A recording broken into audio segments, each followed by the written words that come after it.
Hello mga ka-hunters. Ayan, magandang araw po sa inyong lahat. Ito, nahunt ko lang po. Munti ko nang maibili. At sinuri ko. Ayan. Sa inyong lahat po, mag-ingat po tayo at happy hunting po. Okay. Ito po yung ating tatalakayin. Ito po yung BSP series ng 5 peso. Ito pong kulay dilaw o net itinuturing na ginto. Ayan, 2003. Ito po ay tingnan po natin yung reverse. Yan, Daiwan. Paano nga ba makikilala ang Daiwan? Yan, yung mababa po yung ngipin o ang tawag dito ng cogwheels. Yan. Tapos itong sun. Yan, normal letter po. Yung script na Bangko Sentral ng Pilipinas. Ganyan din po sa words. Ayan. Alam niyo po ba kung bakit ko itinabi ang bariyang ito? Dahil po dito wala po akong napansing mint mark. Ayan, alin po ba yung mint mark sa sinasabi? Ito po ang mint mark. Pakita ko po sa inyo mga hunters. Ayan po yung mint mark. PI kung tawagin ang tawag ba yun? Short one ba yun?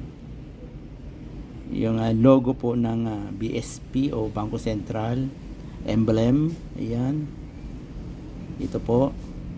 Ayan, ito close up po natin mga ka-hunters. Close up po lang po kasi ito po piniikot-ikot ko na po. Ayan, bago po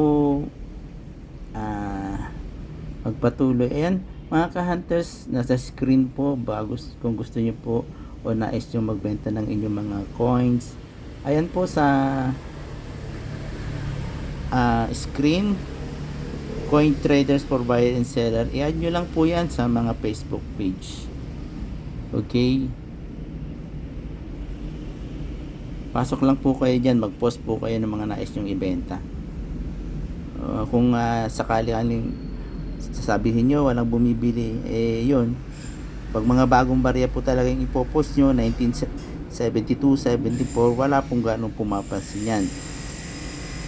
Maliban na lang po kung major error at saka nasa mababang halaga. Pero kung libo-libo po, yun, talagang walang pumapansin.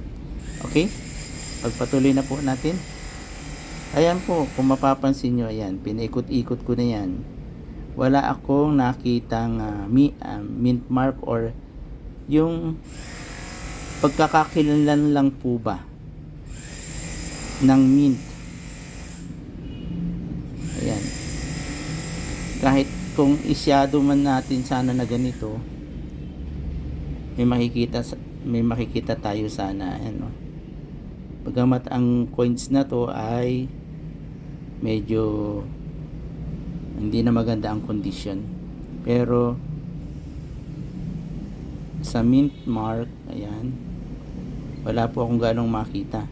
Kung makakasumpong kayo po ng ganito, pwede po nating ibenta to 1,000 pataas. Ayan, siguro up to 2,000.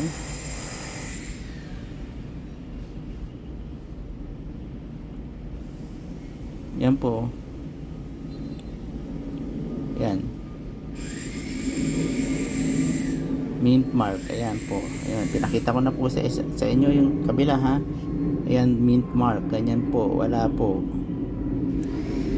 Marahil, ayan, comment po kung ito nga po ba ay legit. Doon sa mga vlogger na yan, mga mas expert o mas magaling sa akin. Ayan po. So, ayan mga ka-hunters, ingat-ingat po tayo at happy hunting po. God bless you all po sa inyong lahat. Bye-bye!